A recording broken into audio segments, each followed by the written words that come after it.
just looking here for some more stories and things to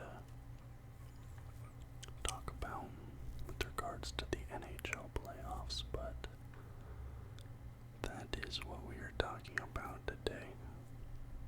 If you noticed, I've moved the camera from the place I originally moved it to. It's in a very precarious position right now. It's sitting on a tripod on top of my computer tower. So this is not a permanent solution. It's not the best, but I've got a couple comments now talking about the camera angle I've been using. Hilariously, somebody called it intimate. They called it intimate.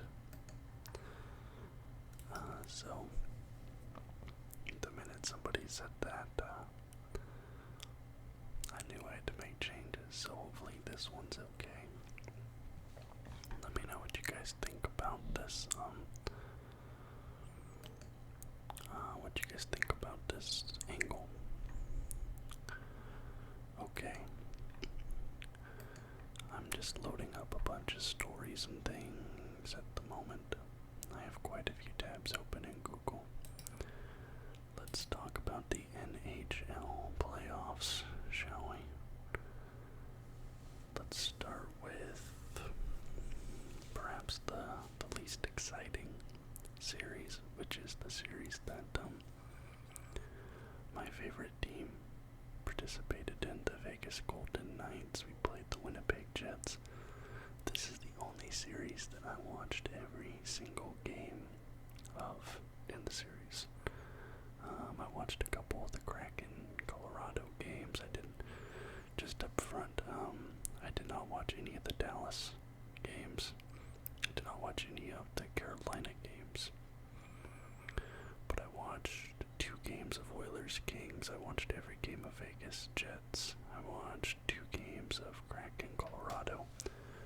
I watched game 7 of the Florida series and the Toronto series. And I watched game 7 of the Devils Rangers series.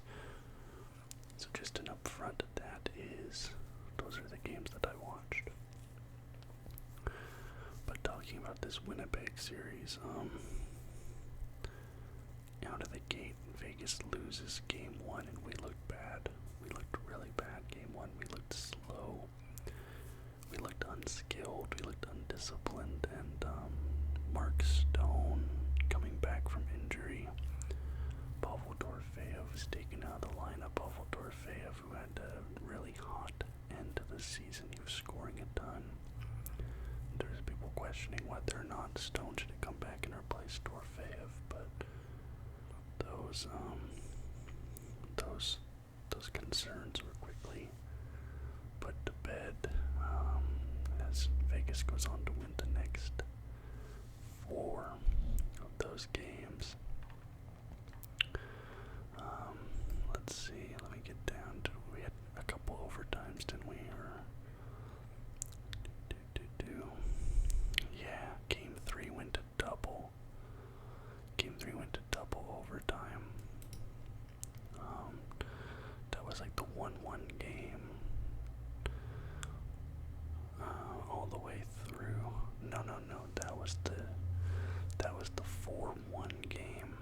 That's right, that was the 4-1 game. Jack Eichel with 2 goals in that game. Jack Eichel had a great playoffs.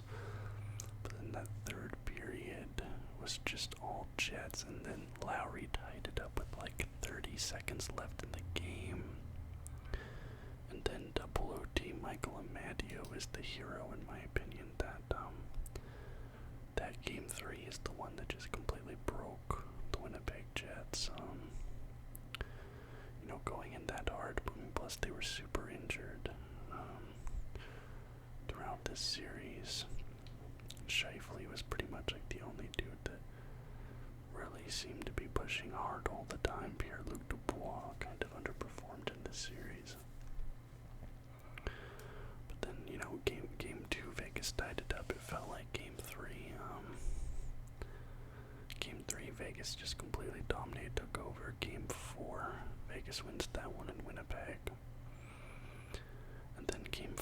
was just complete and total domination. That one should have been a shutout. It wasn't, but it should have been a shutout. That was just all Vegas from the jump. And now there is a lot of questions around the Winnipeg Jets at the moment, where what kind of moves they need to make. Because I've said a couple times that it feels like that the Jets were the Canadian team that was closest to winning the cup, and that did feel to be the case, but they just keep coming up a little bit short, and you kind of have to question what they're gonna do. I know that who was I think it was Paul Stastny. Paul Stastny said something about the locker room being not great. There's not a lot of accountability. Cody Eakin said it was the worst locker room he's ever been in, I believe. And yeah, the Jets. Who was it? Was it their coach? Let me see if I can find it.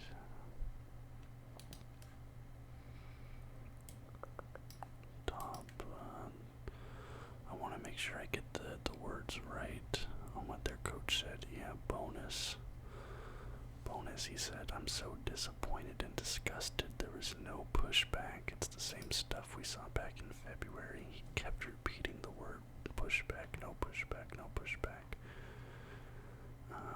But I think the Jets have to start a rebuild. Yeah. I just think they have to start a rebuild. I think Wheeler needs to go. Shifley needs to go.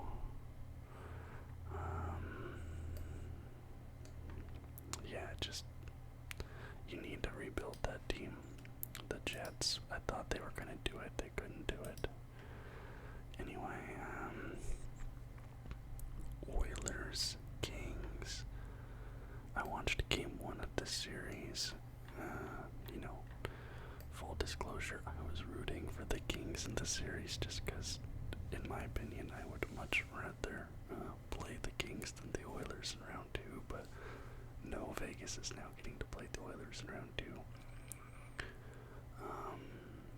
But that game 1, that overtime winner by the Kings, stealing home ice advantage there, that felt big, and a lot of people were kind of like talking about the Edmonton curse rearing its ugly head again, like all that stuff. Game 2, series gets tied up, and then game 3, Los Angeles wins in overtime again, for the second time to go 2-1, and that really felt like, man, and then they go to overtime in game 4, and you really felt like, are we gonna do this again? Is LA about to go up 3-1?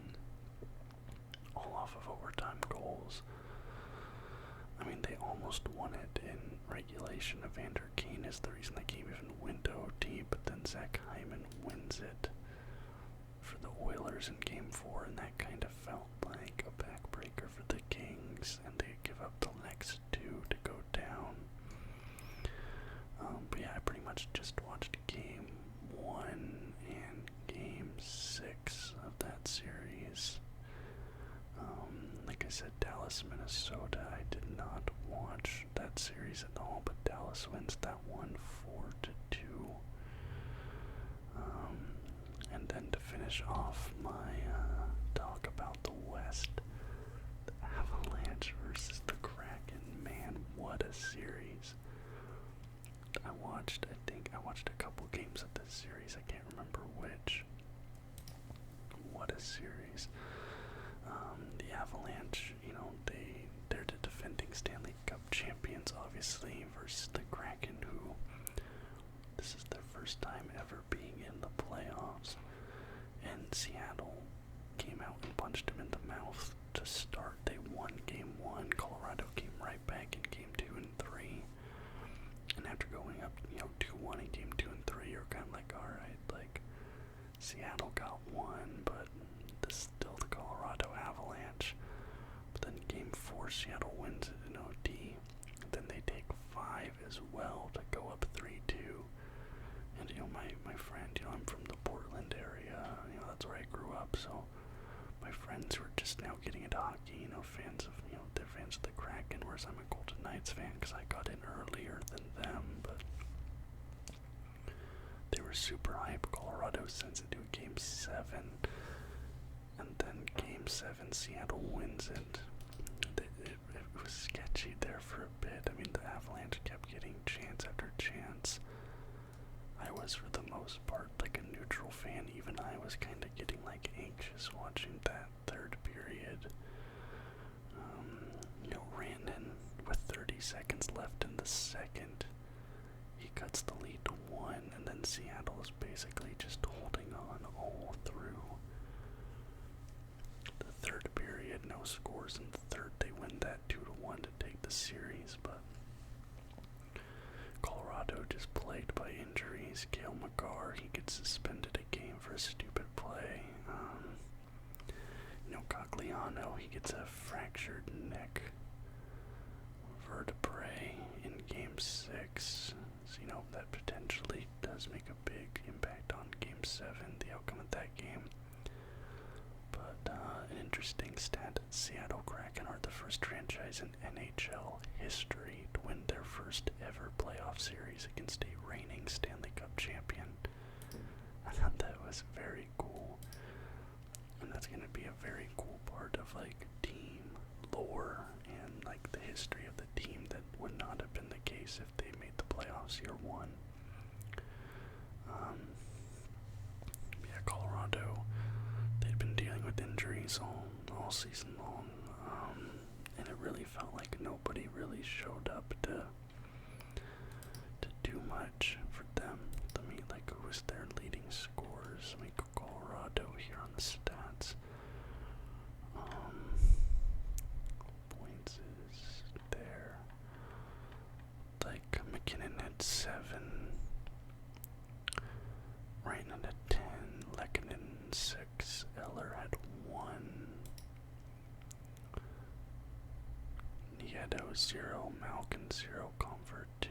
Where is Cale Makar had 5 points, but just a lot of their guys just felt like they didn't step up, really at all.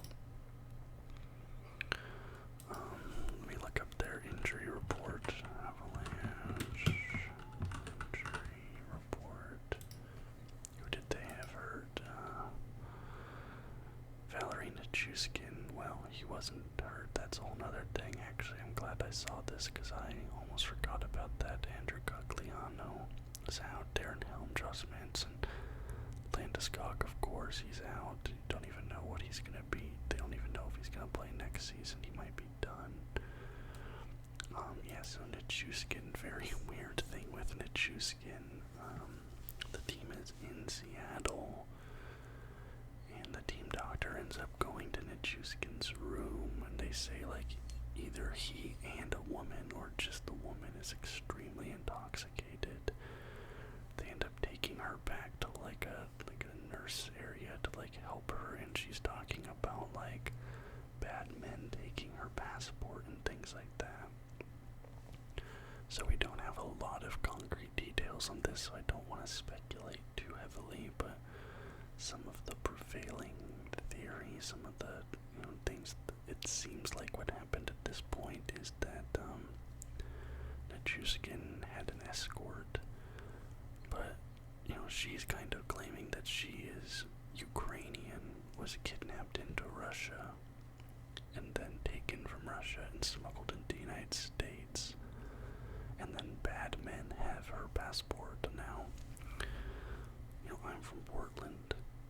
If you don't know, Portland is one of the worst cities in America for sex trafficking. It's right there on the Columbia River. There's a big port, and Seattle has very similar issues. And the Russian mafia is huge in the Pacific Northwest. The Russian mafia is everywhere. Probably more prevalent than Mexican cartels in the area is the Russian mafia. And they are all over the docks there. They use the docks to smuggle drugs, women, guns, whatever, in and out of the United States. Because if you think about it, Russia to Alaska, that's nothing. Alaska down to Seattle, then down to Portland, you're down the coast. You're in and out in no time flat. So it seems like what people are thinking is that this woman was smuggled into the country by the Russian mafia. She ends up being forced to be an escort. She ends up in Chuskin's room. But a very weird, complicated situation. Anyway, moving on from all of that, back to the actual hockey. Extremely excited for the Seattle Kraken. They're winning their first series. And I do think there's some question marks about the Avalanche, obviously. They just won it last year. But I remember when they won it last year, I was saying, like, I think this team is going to turn into a dynasty. I think this team is going to go back to back, potentially. I think they're going to be a mainstay coming out of the West. Now, obviously, you can't account for injuries, so if they were healthy, who knows, maybe they'd be better, but I feel like Makar was kind of invisible this series, and Seattle just looked like the better team. Seattle was more physical, Seattle was faster, they looked more skilled, and I haven't really watched much Seattle Kraken hockey, but they play a very, very appealing brand of hockey, very fast, very physical. Like I said, they're just buzzing all over. 200-foot game, and the Avalanche looked outclassed. Let's move to the Rangers Devils series. That's the one that just concluded today. I just watched Game 7. The Devils win it in 7. I only watched the 7th game of that series, so I don't have much to say about it. Overall, but the Rangers came out 2-0. Then the Devils go 3 in a row to go up 3-2. The Rangers force a game 7, and then the Rangers get completely shut out 4-0 by the Devils in New Jersey today. Now the Rangers were one of my favorites to win the cup. I thought it was either going to be the Bruins or the Rangers or the Avalanche. I think that's what I said. And well, all 3 of those options are now gone. The 3 teams I said were most likely to win the cup are all eliminated. But I don't know, man. Like I was saying, this Rangers team looked like an all-star team. They had so much talent on this team, but I saw this comment from somebody, I think it was in a video or something that I was watching. They said that the Rangers just look like a bunch of guys that are just trying to like play for themselves. They don't look like a team, whereas the Devils looked like a complete team. So it's like, yeah, the Rangers are sort of like an all-star team, but like they weren't sharing the puck well. They weren't playing team hockey. But Panarin is held completely scoreless. I think for the entire series, or is it just 5 games in a row? I don't know, but Panarin is scoreless. Patrick Kane looked, this might be Patrick Kane's last season. He said he wanted to go to the Rangers because he thought it was his best chance to win a cup. To end his career potentially on a high. That's not happening. I really wanted Patrick Kane to come to Vegas, and I think now he probably wishes he had come to Vegas as well. 6 points for Kane, 2 for Panarin. So just the last 5 games of the series, Panarin was scoreless. 4 for Tarasenko, 4 for Zibanejad. Kreider's the only guy, 9 for Kreider. Fox has 8 assists. I saw a lot of people were upset with Fox, but it must have been something about how he was playing, because, he had the second most points on the team. It's just him and Kreider out there, but, yeah.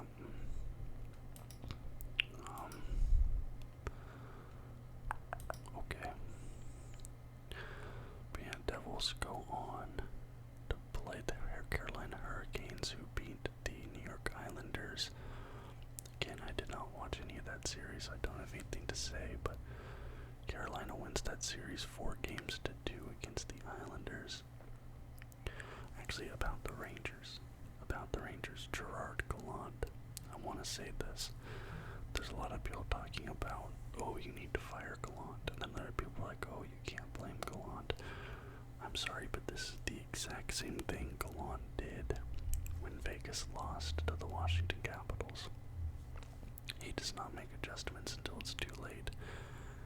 He refuses to shuffle lines until they're finally starting to get chemistry. Then he'll break up the lines. He did it all the time in Vegas. You know, there's guys that everyone knows should be playing. He won't play them. He values the vets over the young guys, even if the young guys are better. Like, he kept breaking up the Lafreniere line. I think they call it the kids line, but it's like Lafreniere, Kako, and another young guy. He kept breaking up that line when they were there starting to gel. And Gallant, it just feels like that coach who doesn't change his systems, and he's just like, no, you just need to push harder, do more, work harder. Like, he doesn't actually adjust. And I think Gallant does need to go, but yeah. Anyways, I'm done with the Rangers now. Carolina, they win. They go on to play the Devils. That's going to be a great series. Which one of these is bigger to talk about, the Bruins or the Leafs? Let's talk about the Leafs first. For the first time since 2004, 19 years ago, I was 10 years old. I am now almost 30. The Toronto Maple Leafs have won a playoff series, and they beat the Tampa Bay Lightning in 6 games. I was losing my mind. You guys know the Maple Leafs are my favorite Eastern Conference team. Vegas in the West, Toronto in the East. Game 1, it looked like the Lightning were going to take it 7-3. Toronto looked slow. They looked outclassed. They looked outskilled. Toronto comes back with a vengeance, 7-2. Then they win back-to-back overtime games. Game 4 was the late equalizer, I think. Yes, Game 4 was the late equalizer. They were down. They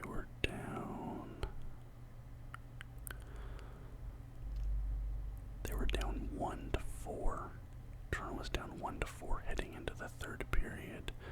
Then you go Matthews, Riley to tie it. Then Alexander Kerfoot comes out and wins it with his first goal of the playoffs. That felt like a momentum shift in Game 4. Game 5, Tampa Bay comes back, they get one to go to 3-2, and immediately people start making jokes. Game 6, it's Matthews. Stamkos ties it in the third to go 1-1. We go to overtime. John Tavares, the hometown kid, the captain, is the winner. He is the hero. Toronto takes it 4-2 to advance to the second round, and I was so hyped. Like, man, seeing the Maple Leafs advance, like, what an amazing story. Somebody said first time in World of Warcraft history, first time in Reddit history, first time in YouTube history, first time since Ronald Reagan died, since the last Star Wars prequel came out, since the Nintendo DS came out, since Hurricane Katrina. That's actually crazy. Like, that's what was happening when the Leafs last won a playoff series. Now, should we talk about the Boston Bruins? They were my favorite and probably everyone else's favorite to win the Stanley Cup. Best regular season team of all time. Most points in the regular season of all time. President's Trophy winner. They go up 3-1 in the series. Loss. Game 7 happens. Game 7, Montour, Reinhardt, and then Florida goes up 2-0. Boston comes back, ties it. Boston takes the lead off a Pasternak goal. goal with a minute left. Montour ties it. Verhaeghe wins it in overtime, and Boston is stunned. Here's the stat. The 43-point difference between the Panthers and Bruins represents the largest upset in Stanley Cup history for a best-of-7 series.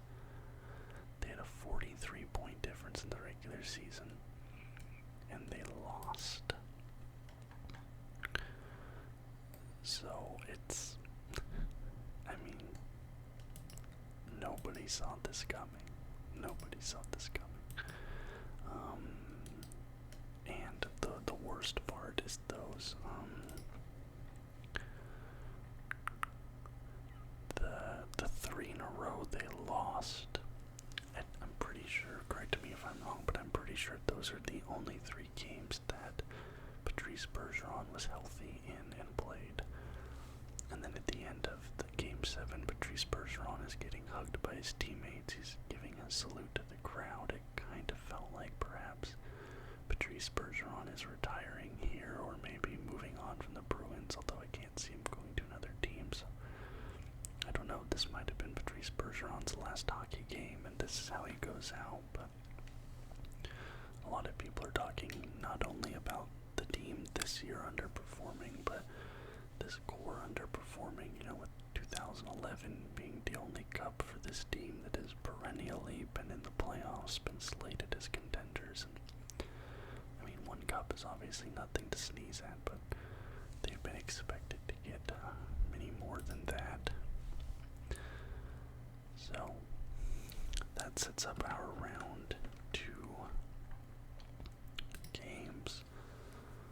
We have the Kraken taking on the Stars, the Vegas Golden Knights taking on the Oilers, the Panthers versus the Leafs, and the Hurricanes versus the Devils. Real quick, let's look at the Stanley Cup odds, because I think MoneyPuck has the Edmonton Oilers as the favorite, but I think that the Sportsbooks has the Toronto Maple Leafs as the favorite, yes. So right now, the Toronto Maple Leafs are the betting favorites to win the Stanley Cup at plus 380. The Edmonton Oilers are second at plus 400. The Devils are third at plus 500. The Hurricanes are fourth at plus 550. Golden Knights plus 650. Stars 700. Panthers 1100. Kraken 1800.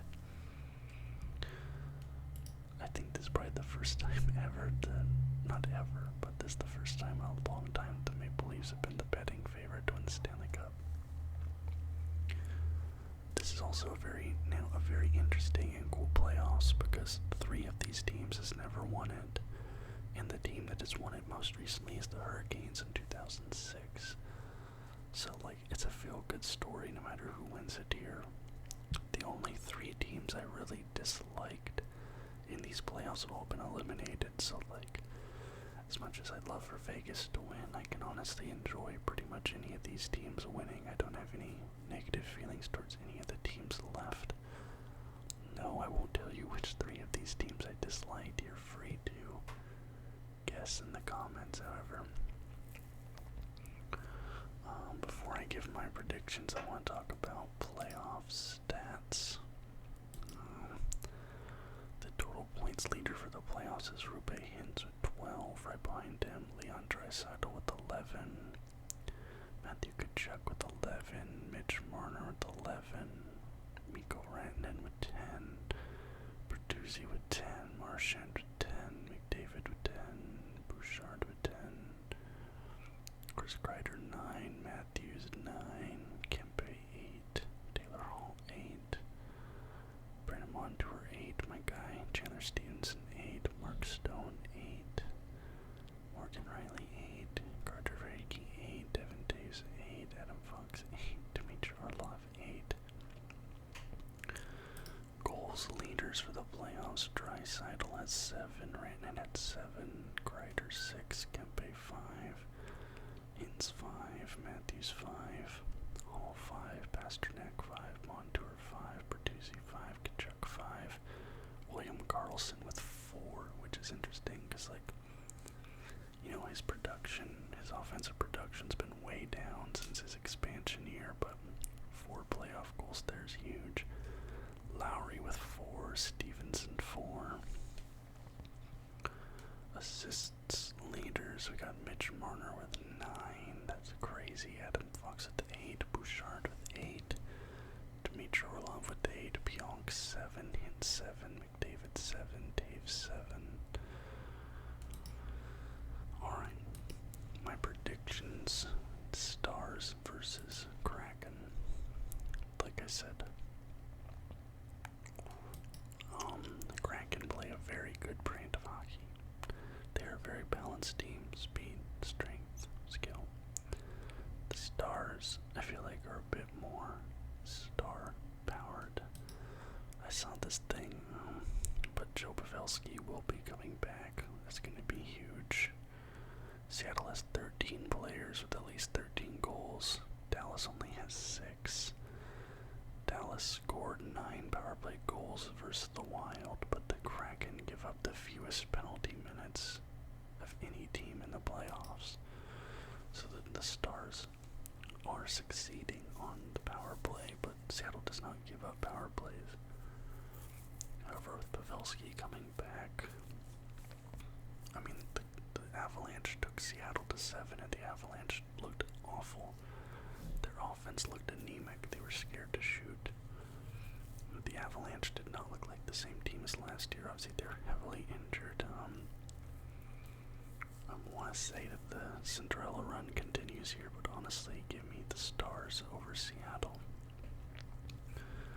And I want to be a homer and say Vegas beats the Oilers, but I think it's just a total difference. You know, the Oilers is a team of big names. You know, obviously McDavid, Draisaitl, Kane. You know, it's guys. Whereas Vegas is a team with depth. Vegas did not have a single 30-goal scorer on the team. We don't know if Shea Theodore is going to be playing. Mark Stone's obviously back. You know, Eichel versus McDavid in the playoffs. It's going to be very electric. But Vegas is a slow team. They're a heavy team. The Oilers are very, very fast. And the Vegas Golden Knights really struggled to keep the Winnipeg Jets out of their zone. Like, you know, Winnipeg was dominating puck possession and zone time in some of those games. And the Oilers are a much better team than Winnipeg was. I'm going to hope that Vegas takes this series, but I'm going to hedge my bets, and I'm going to predict that the Oilers win it, but I think this one goes 7. I think Stars versus Kraken will be done in 5 or 6, but I think Vegas Oilers goes 7, but I think the Oilers take it. Hurricanes versus Devils, I honestly don't know what to predict here. I'm gonna take the Hurricanes, but that's 50-50, and I don't know much about either team. Panthers versus Leafs. I'm gonna take the Leafs. I think that the Leafs have the monkey off their back now.